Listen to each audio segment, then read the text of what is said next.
10ই মুহররমে আল্লাহ রাব্বুল আলামিন ফিরআউনের কবল থেকে মূসা আলাইহিস সালাম এবং বনু ইসরাইলকে মুক্তি দিয়েছেন। এটা ছিল মুহররম মাসের 10 তারিখ। এই নিয়তে আমরা সওম রাখি, এই নিয়তে আমরা রোজা রাখবো। এই দিনেই 10ই মুহররমে ইমাম হুসাইন রাদিয়াল্লাহু আনহু শাহাদাত ঘটে গেছে। এটা প্রায় 60 কি 62 হিজরি দিকে ঘটনা। কথা কি বুঝতে পারছেন? আমরা বুঝতে পারছি না। অনেক পরে এই দিনেই হুসাইন রাদিয়াল্লাহু আনহু শাহাদাতটা ঘটে গেছে। এই কারণে আমাদের মধ্যে একটা প্রচলন হয়ে গেছে যে হয়তোবা এই উদ্দেশ্যে এখানে রোজা রাখতে হয়। আসলে ব্যাপারটা এমন নয়। রাসূল সাল্লাল্লাহু আলাইহি ওয়াসাল্লামের ইন্তেকালের পর খলিফা হন আবু বকর সিদ্দিক রাদিয়াল্লাহু আনহু, তারপরে ওমর রাদিয়াল্লাহু আনহু, তারপরে উসমান রাদিয়াল্লাহু আনহু। এই উসমান রাদিয়াল্লাহু আনহুর এই সময় থেকে শেষের দিকে একটা সমস্যা সৃষ্টি হয়েছে। কি সমস্যা? উসমান রাদিয়াল্লাহু আনহুকে কিছু বিদ্রোহীরা হত্যা করেছিল। একটু বোঝার চেষ্টা করেন, ইতিহাস পড়তে কিন্তু অনেক সময় লাগে, আমি খুব অল্প সময় আপনাকে শেখাচ্ছি। উসমান রাদিয়াল্লাহু আনহুকে হত্যা করেছিল কিছু বিদ্রোহী, ঠিক আছে? যিনি নবী সাল্লাল্লাহু আলাইহি ওয়াসাল্লামের জামাই, 2 জন মেয়েকে বিয়ে করেছেন, জিন্নুরাইন, তাকে হত্যা করেছে কিছু বিদ্রোহী। এরপরে খেলাফতের দায়িত্বে আসেন আলী রাদিয়াল্লাহু আনহু। কে আসেন? আলী রাদিয়াল্লাহু আনহু। আলী রাদিয়াল্লাহু আনহু দায়িত্ব নেন এই মক্কা মদিনা এই জায়গাটুকুর উপরে। তার হাতে সাহাবায়ে কেরাম বায়াত করেন। কিন্তু ওই দিক বলতে বোঝাচ্ছি সিরিয়া, শামের দিকে, সেদিকের গভর্নর ছিলেন মুয়াবিয়া রাদিয়াল্লাহু আনহু। কি নাম? মুয়াবিয়া রাদিয়াল্লাহু আনহু। তিনিও কিন্তু একজন বড় মাপের সাহাবী, ঠিক আছে? তো মুয়াবিয়া রাদিয়াল্লাহু আনহু সেখানে নিজে সেখানকার খেলাফতের দাবি করেন। আলী রাদিয়াল্লাহু আনহু হাতে বায়াত তিনি করেননি। আলী রাদিয়াল্লাহু আনহুকে বারবার একটা বিষয়ের চাপ দেওয়া হচ্ছিল যে ওসমান রাদিয়াল্লাহু আনহু শাহাদাতের আগে বিচার করতে হবে, হত্যাকারীর বিচার করতে হবে। তো এখানে একটা দ্বন্দ্ব, মানে একটা পলিটিক্যাল দ্বন্দ্ব সৃষ্টি হলো। ওইদিকে মুয়াবিয়া রাদিয়াল্লাহু আনহু তিনি খেলাফতের দাবিদার হয়ে উঠলেন, এদিকে সাহাবায়ে কেরাম সহ অনেকেই আলী রাদিয়াল্লাহু আনহুর কাছে বায়াত করলেন। তো এর ফলশ্রুতিতে দেখা যায় আলী রাদিয়াল্লাহু আনহু তার রাজধানীটাকে কুফায় নিয়ে যান, ইরাকের কুফায়। তো ইহুদিদের ইন্ধনের ফলে এক পর্যায়ে দেখা যায় যে আলী রাদিয়াল্লাহু আনহুর এক পক্ষ এবং একদিকে মুয়াবিয়া রাদিয়াল্লাহু আনহুর এক পক্ষ, তারা একটা মানে অনাকাঙ্ক্ষিত যুদ্ধের দিকে চলে যান, ঠিক আছে? এই যুদ্ধটাকে বলা হয় সিফফিনের যুদ্ধ। কিসের যুদ্ধ? সিফফিনের যুদ্ধ। এটা সংঘটিত হয়েছে 37 হিজরিতে। কত হিজরি? 37। এর আগের বছর আবার উটের যুদ্ধ হয়েছে, জঙ্গে জামাল। তারপরের বছর এই সিফফিনের যুদ্ধ। সিফফিনের যুদ্ধে আলী রাদিয়াল্লাহু আনহু বিজয় লাভ করেই ফেলেছিলেন। এই সময় মুয়াবিয়া রাদিয়াল্লাহু আনহুর দলের মধ্যে আমর ইবনে আস রাদিয়াল্লাহু আনহু তিনি বলছেন যে কোরআন ফয়সালা করবে।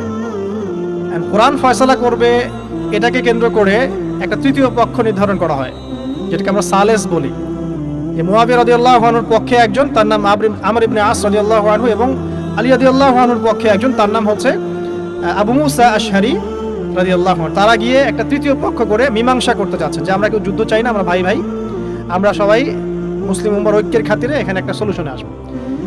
তো সলিউশনে একটা আশা হচ্ছিল যে ঠিক আছে উভয়েই পদত্যাগ করবে, নতুন খলিফা নেওয়া হবে, ঠিক আছে? তো এরকম একটা কথা চলছিল। কিন্তু মুয়াবিয়া রাদিয়াল্লাহু আনহু তিনি তার যে মানে দাবি, এটা ছাড়তে চাচ্ছেন না। এইদিকে আলী রাদিয়াল্লাহু আনহু দলের মধ্যে কিছু মানুষ, প্রায় 12,000, তারা এই দল থেকে বের হয়ে গেল যে আমরা আলীকেও মানি না রাদিয়াল্লাহু আনহু, মুয়াবিয়াকেও মানি না রাদিয়াল্লাহু আনহু, এই আমর ইবনে আসকেও মানি না রাদিয়াল্লাহু আনহু, এবং এই আবু মুসা আশআরী তাকেও মানি না, আমরা কাউকেই মানি না। এবং এদেরকে বলা হয় খারেজি। কি বলা হয়? খারেজি। তারা এইখান থেকে দল থেকে বের হয়ে গেলেন। শুধু তাই না, তারা ফতোয়াও দিল যে আলী এবং মুয়াবিয়া এবং আমর ইবনে আস, আবু মুসা আশআরী সবাই কাফের। নাউজুবিল্লাহ। কারণ কি? কারণ হচ্ছে তারা আল্লাহর বিধান দ্বারা বিচার ফয়সালা করছে না, মানুষের মত তারা গ্রহণ করছে। মানে ওদের উদ্ভট যুক্তি আর কি। তারা আল্লাহর কিতাব দিয়ে ফয়সালা করছে না, বরং মানুষের রায় গ্রহণ করছে। এটা একটা খোলা যুক্তি ছিল। আলী রাদিয়াল্লাহু আনহু এদেরকে দমন করলেন। নহরওয়ান নামক জায়গায় তাদের সাথে যুদ্ধ হলো এবং এই যুদ্ধে আলী রাদিয়াল্লাহু আনহু জয়লাভ করলেন। সিফফিনের যুদ্ধটা হয়ে গেল। এখন দেখেন দুইটা পক্ষ পাচ্ছেন আপনি এখানে, আলী রাদিয়াল্লাহু আনহু একটা পক্ষ, একটা কার? মুয়াবিয়া রাদিয়াল্লাহু আনহুর পক্ষ। এখন এই যে খারেজিরা বের হয়ে গেল, এখন তো দেখা যায় যে কিছু কিছু শব্দ বললেই মানুষ খারেজি ট্যাগ দিয়ে দেয় না। দেখেন এই খারেজি আকীদার সাথে কিন্তু আসলে পলিটিক্যাল সমালোচনার কোনো সম্পর্ক নেই। পলিটিক্যাল দ্বন্দ্বের সাথে, পলিটিক্যাল সমালোচনার সাথে কিন্তু খারেজি বা খাওয়ারিজম মতবাদটা আসলে জড়িত না। এটা কার সাথে জড়িত? ওই যে একদিন বলেছিলাম, খারেজিরা মনে করে কবিরা গুনাহ করলে কোনো ব্যক্তি কি হয়ে যায়? কাফের হয়ে যায়। খারেজিদের আকীদা হচ্ছে কবিরা গুনাহ করলে কোনো ব্যক্তি কাফের হয়ে যায়। এই আকীদাটার নাম খারেজি আকীদা। এটা কি বাংলাদেশে মুসলিমরা লালন করে? কোনো আলেম, কোনো বক্তা, কোনো মুফাসসির, কোনো মুহাদ্দিস আপনাদেরকে বলেছে কখনো এই দেশের মাটিতে যে কবিরা গুনাহ করেছে এরা এদেরকে মেরে ফেলো? বলেছে? কিন্তু আপনি কিছু হক কথা বললে আপনাকে ট্যাগটা খেতে হয়। আসলে এই যারা এই ধরনের মানে বলেছে একদিন খারেজি ম্যানুফ্যাকচার্ড কোম্পানির সাথে সদস্য, এরা ভাঙাচোরা ইস্যু পেলেই কাউকে খারেজি ট্যাগ দিয়ে দেয়।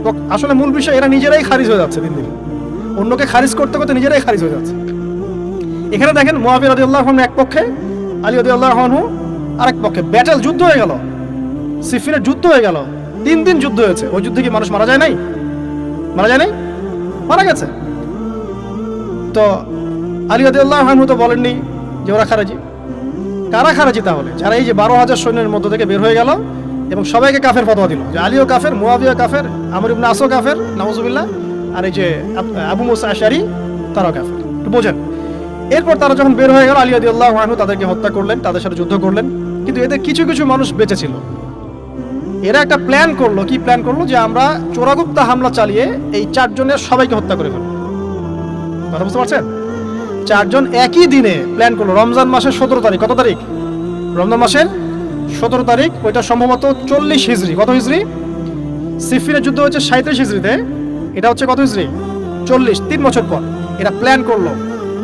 এখনকার ওই যে পশ্চিমা গোলকধাঁধায় পড়া কিছু মানুষ যারা কিছু জঙ্গি সংগঠনের নাম লেখা প্ল্যান করে যে হঠাৎ সুইসাইড বোম মারবো, আছে না? এরকম একটা প্ল্যান করলো যে আমরা প্ল্যান করলাম এই 4 জনকে আমরা একদিনে উড়িয়ে দেবো বাড়িতে। এবং সেই প্ল্যান মোতাবেক তারা কাজ করলো। কাজ করে ঘাপটি মেরে বসে থাকলো। আলী রাদিয়াল্লাহু আনহু ফজরের নামাজে যাচ্ছেন, আব্দুর রহমান বিন মুলজিম নামে এক ব্যক্তি আলী রাদিয়াল্লাহু আনহুকে পুরো তরোয়াল দিয়ে আঘাত করে হত্যা করে। ইন্না লিল্লাহি ওয়া ইন্না ইলাইহি রাজিউন। কাকে হত্যা করলো? নবী সাল্লাল্লাহু আলাইহি ওয়াসাল্লামের মেয়ের জামাইকে। চিন্তা করতে পারেন? যিনি প্রতিটা যুদ্ধে নবী সাল্লাল্লাহু আলাইহি ওয়াসাল্লামের সাথে ছিলেন, তাকে বললো যে সে কাফের হয়ে গেছে। আর যে হত্যা করেছে আব্দুর রহমান বিন মুলজিম, সে হত্যা করার পরে আল্লাহ শুকরিয়া আদায় করেছে, নাউজুবিল্লাহ। সে বলেছিল যে আমি আল্লাহ শুকরিয়া আদায় করছি যে আল্লাহ আমার হাতে একজন পথভ্রষ্ট মানুষকে মারলেন, নাউজুবিল্লাহ। চিন্তা করতে পারেন? ওইদিকে মুআবিয়া রাদিয়াল্লাহু আনহুকে মারার প্ল্যান করা হয়েছে সিরিয়ায়। ওনাকে আঘাত করা হয়েছে, কিন্তু আঘাতটা তার মানে শরীরের সেই জায়গায় লাগে নাই যেখানে লাগলে তিনি মারা যেতে পারতেন। তিনি আহত হয়েছেন, পরবর্তীতে চিকিৎসা করে সুস্থ হয়ে গেছেন। আর এদিকে আমর ইবনে আস এবং আব্দুর রহমান আবু মুসা আশআরী, তাদের উপরে হামলা হয়েছে। আমর ইবনে আসের জায়গায় আরেকজন সাহাবী গিয়েছেন নামাজ পড়তে, তিনি ডেড। মানে তাদের উদ্দেশ্য সফল হয়েছে এই জায়গায় যে আলী রাদিয়াল্লাহু আনহুকে হত্যা করা হয়েছে। তো এখন আলী রাদিয়াল্লাহু আনহু যখন নিহত হয়ে গেলেন, তাহলে কে থাকলো এখন? মুআবিয়া রাদিয়াল্লাহু আনহু। আচ্ছা, আলী রাদিয়াল্লাহু আনহু চলে যাওয়ার পরে তার সন্তান হাসান রাদিয়াল্লাহু আনহু, কি নাম? হাসান রাদিয়াল্লাহু আনহুর হাতে সাহাবায়ে কেরামের অনেকেই বায়াত করলেন, মানে তাকে খেলাফতের দায়িত্ব দিলেন। তো এবং তিনিও কুফায় রাজধানী, এখানে তিনি আছেন এবং কুফাবাসী তাকে মানে প্রলুব্ধ করছে কিছু কিছু মানুষ যে আপনার উচিত মুআবিয়া রাদিয়াল্লাহু আনহুর সাথে যুদ্ধ করা, ঠিক আছে? কিন্তু হাসান রাদিয়াল্লাহু আনহু সেই কাজটা করলেন না। তিনি বলেন না, আমি মুসলিমদের মধ্যে দ্বন্দ্ব চাই না। বরং আল্লাহর নবী একটা ভবিষ্যৎবাণী করেছিলেন সাল্লাল্লাহু আলাইহি ওয়াসাল্লাম যে আমার এই নাতি হাসান মুসলিমদের বড় ফিতনার সমাধান করে দিবে। সুবহানাল্লাহ। কথা বুঝতে পারছেন? তো হাসান রাদিয়াল্লাহু আনহু তখন কি করলেন? নিজে তার যে এই যে দায়িত্ব, খেলাফতের দায়িত্ব, তিনি মুআবিয়া রাদিয়াল্লাহু আনহুর হাতে ছেড়ে দিলেন। সুবহানাল্লাহ। তিনি নিজে পদত্যাগ করলেন। ঠিক আছে, আমার ক্ষমতার দরকার নাই, মুসলিমরা আপোষে মারামারি কাটাকাটি থেকে রক্ষা পাক। কিছু শর্ত ছিল ওই চুক্তির মধ্যে, যে মুআবিয়া রাদিয়াল্লাহু আনহু যে কাজই করবেন সুরাভিত্তিক করতে হবে, হ্যাঁ, আহলে বাইতদেরকে সম্মান করতে হবে, ভাতা নির্ধারণ করতে হবে, এরকম কিছু শর্ত ছিল। ঠিক আছে? তো মুআবিয়া রাদিয়াল্লাহু আনহু মেনে নিলেন। এবার কিন্তু সারা মুসলিম জাহানের কে খলিফা হলেন? কি নাম বলেন? মুআবিয়া রাদিয়াল্লাহু আনহু। এবং এরপর তিনি একাধারে 20 বছর খেলাফতের দায়িত্ব পালন করেছেন। কত বছর? 20 বছর। 40 হিজরিতে এই যে আলী রাদিয়াল্লাহু আনহু মারা যান, আর 20 বছর খেলাফতের দায়িত্ব পালন করেন কে? মুআবিয়া রাদিয়াল্লাহু আনহু। এবং এই সময় মুসলিমরা অনেক উন্নতি করেছে। এই সময় 1700টার মতো নৌ জাহাজ ছিল মুসলিমদের। সাইপ্রাস দ্বীপ থেকে শুরু করে, পর্তুগাল থেকে শুরু করে চায়না, এদিকে আফ্রিকা থেকে শুরু করে পুরো এই যে ভারতবর্ষ সবই মুসলিমদের। চিন্তা করতে পারেন, পুরো বিশাল অর্ধবিশ্বের চেয়ে বড় জায়গায় শুধুমাত্র মুসলিমদের, এবং তিনি ওটাকে শাসন করছেন। কে শাসন করছেন? মুয়াবিয়া রাদিয়াল্লাহু আনহু। ঠিক আছে, এবার টার্নিং পয়েন্ট। এবার মুয়াবিয়া রাদিয়াল্লাহু আনহু ইন্তেকাল করলেন 60 হিজরিতে। ঠিক আছে, আর এদিকে হাসান রাদিয়াল্লাহু আনহু ইন্তেকাল করেছিলেন 49 হিজরিতে। ইন্তেকালের সময় তিনি তার পরবর্তী দায়িত্বশীল নির্ধারণ করে গেলেন বা নিয়োগ করে গেলেন তার পুত্র ইয়াজিদকে। কাকে? ইয়াজিদকে। এই জায়গাটাতে সাহাবায়ে কেরাম রাদিয়াল্লাহু আনহুমের অনেকেই মানেন নাই, কারণ তখন তার চেয়েও যোগ্য মানুষ সমাজে ছিল। ঠিক আছে, তখন আব্দুল্লাহ বিন ওমর বেঁচে আছেন, আব্দুল্লাহ বিন আব্বাস বেঁচে আছেন, আব্দুল্লাহ বিন জুবায়ের রাদিয়াল্লাহু আনহু, বড় বড় জলিল কেদি সাহাবী, তারা তখন বেঁচে আছেন। কিন্তু কি করলেন মুয়াবিয়া রাদিয়াল্লাহু আনহু, আল্লাহ তাকে জান্নাতবাসী করুন, তিনি তার ছেলে ইয়াজিদকে শাসন ক্ষমতা দিয়ে গেলেন। এই যে শুরু হলো বাবার পরে ছেলে, বুঝতে পারছেন, রাজতন্ত্র শুরু হলো। এবার সাহাবায়ে কেরামদের মধ্যে অনেকেই এটা মানতে চাচ্ছেন না। যারা মানতে চাচ্ছেন না তাদের মধ্যে আছেন আব্দুল্লাহ বিন ওমর রাদিয়াল্লাহু আনহুর ছেলে, আছেন আব্দুল্লাহ বিন আব্বাস রাইসুল মুফাসসিরিন, আছেন আব্দুল্লাহ বিন জুবায়ের বিন আওয়াম রাদিয়াল্লাহু আনহুর ছেলে। এরকম বড় বড় সাহাবী, এবং তারা মক্কা মদিনায়। তো আচ্ছা, এখন এই সাহাবীদেরকে কি আমরা খারিজি বলবো? তারা যে পলিটিক্যালি তাকে সমর্থন করছে না, পলিটিক্যালি কোনো গভর্নমেন্টের সমর্থন না করলেই খারিজি হয়ে যায়? যদি কেউ বলে আরব বিশ্বের সব যত নেতা আছে এদের মধ্যে অনেকেই ইসরায়েলের সাথে আতাত করেছে, সে কি খারিজি হয়ে যাবে?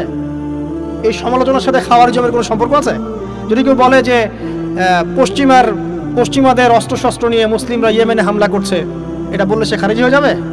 যদি কেউ বলে যে মধ্যপ্রাচ্যের কান্ট্রির কিছু নেতা তারা পশ্চিমাদের সাথে চুক্তি করেছে পেট্রো ডলার মনিটরিং সিস্টেম, সে কি খারিজি হয়ে যাবে?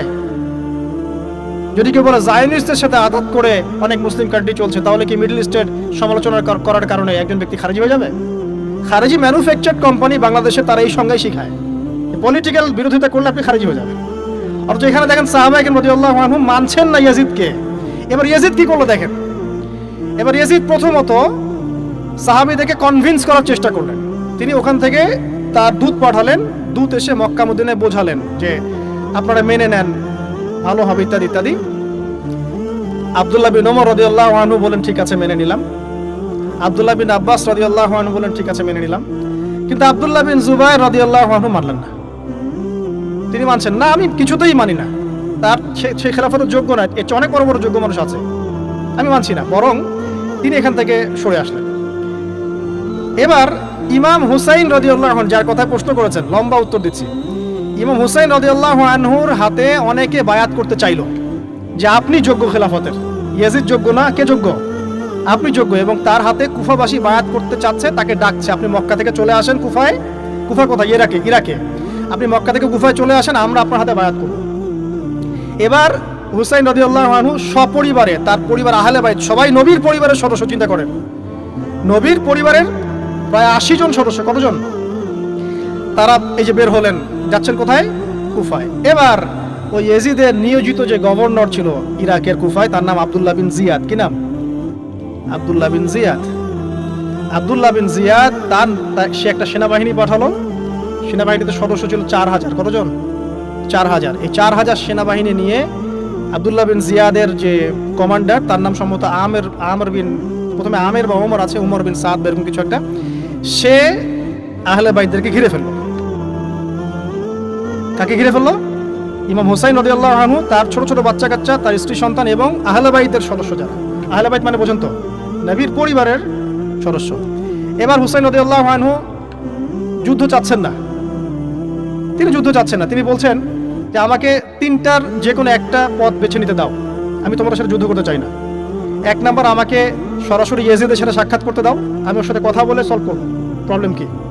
2 নাম্বার, আমাকে পথ ছেড়ে দাও, আমি চলে যাই কোনো সীমান্তবর্তী এলাকায়, সেখানে কাফেরদের সাথে যুদ্ধ করব, জিহাদ করব, সেখানে মারা যাবে, শহীদ হব। অথবা আমাকে নিরাপদে আমাকে মদিনায় ফেরত পাঠাও। তার 3টা যুক্তি কি যৌক্তিক ছিল না? তিনি কে? নবী সাল্লাল্লাহু আলাইহি ওয়াসাল্লামের নাতি, যাকে কোলে নিয়ে নবী সাল্লাল্লাহু আলাইহি ওয়াসাল্লাম অনেক সময় খুতবা দিয়েছেন, নামাজ পড়েছেন, চুমু খেয়েছেন। ফাতিমা রাদিয়াল্লাহু আনহার নয়নমণি, চিন্তা করতে পারেন, এবং যিনি জান্নাতের যুবকদের সর্দার হবেন। কিন্তু এই যে আব্দুল্লাহ বিন জিয়াদের যে সেনাবাহিনী, হুসাইন রাদিয়াল্লাহু আনহুর আর্তনাদ শুনল না। 4000 সৈন্য মিলে 80 জনকে কেটে টুকরা টুকরা করে ফেলেছে। একজন শুধু বেঁচে ছিল, তার নাম জয়নুল আবেদিন। কি নাম? জয়নুল আবেদিন। তিনি একজন বেঁচে ছিলেন, বাকি সবাইকে হত্যা করা হয়েছে। 79 জন আহলে বাইতের সদস্যকে হত্যা করা হয়েছে। খারেজি ম্যানুফ্যাকচার কোম্পানি কিন্তু এদেরকে খারেজি বলছে না, যারা হুসেন রাদিয়াল্লাহু আনহুকে হত্যা করেছে।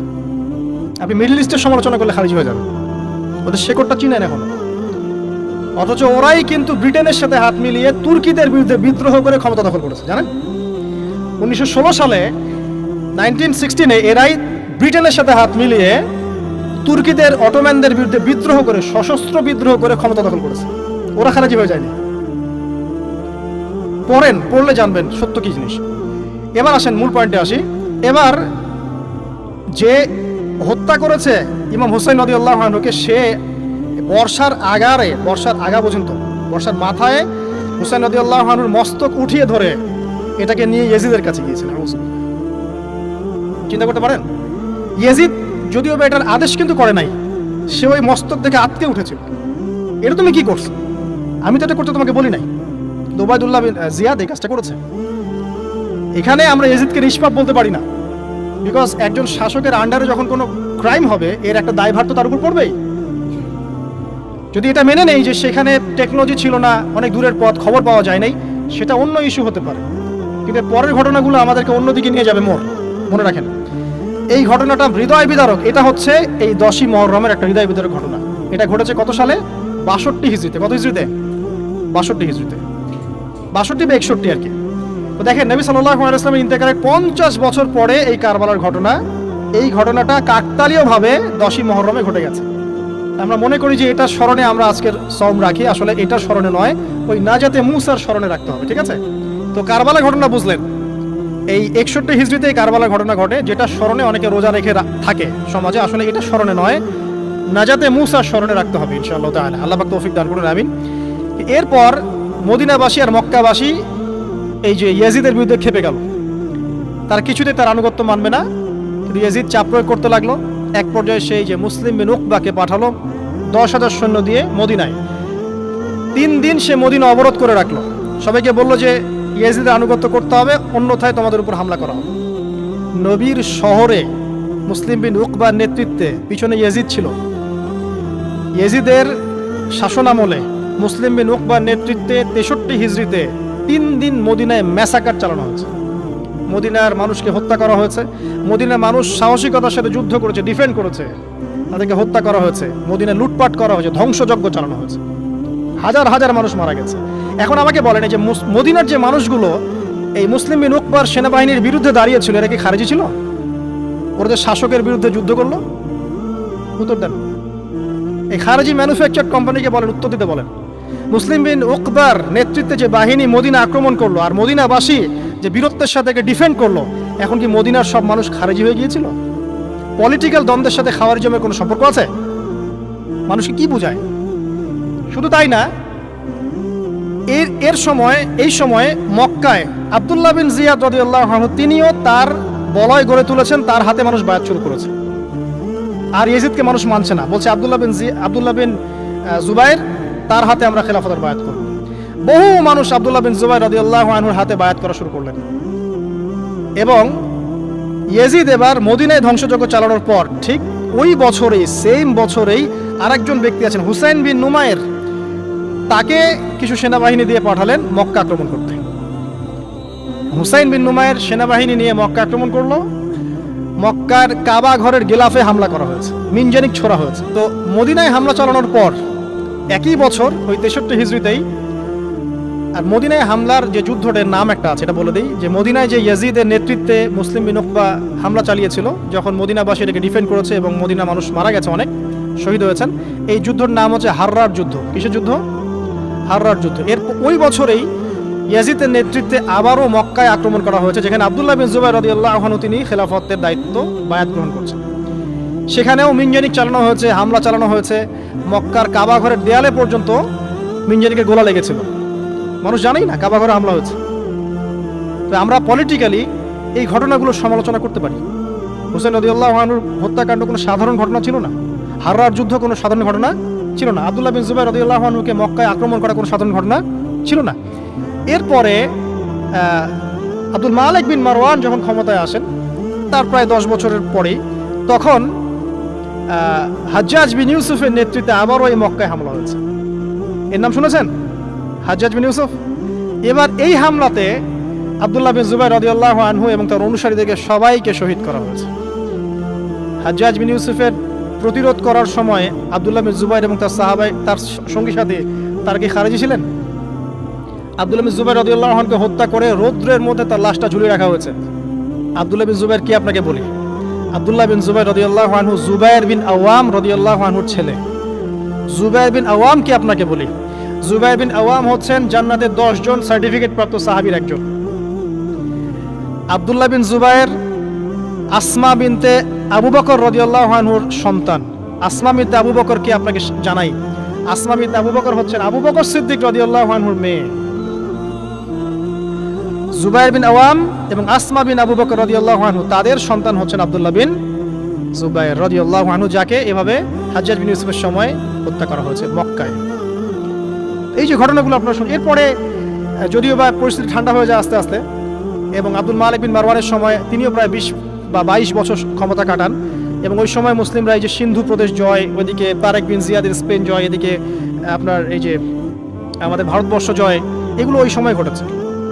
ঠিক আছে, ওইদিকে আমরা যাচ্ছি না। মূল যে জায়গাটা আপনাদেরকে আজকে বলতে চাচ্ছি সেটা হলো এই যে প্রথমত কারবালার বিয়োগান্তক ঘটনার সাথে এই 10ই মুহররমের সওমের কোনো সম্পর্ক নাই। এটা নাজাতে মুসার সাথে সম্পৃক্ত, তবে এই হিস্ট্রিটা আপনার জানা থাকা উচিত, কিভাবে আবু বকর সিদ্দিক রাদিয়াল্লাহু আনহু থেকে এই আব্দুল্লাহ বিন জুবাইর রাদিয়াল্লাহু আনহু শাহাদাত পর্যন্ত ঘটনাগুলো ঘটলো। আল্লাহ পাক আমাদের সবাইকে ঘটনাগুলো থেকে শিক্ষা নেওয়ার তৌফিক দান করুন।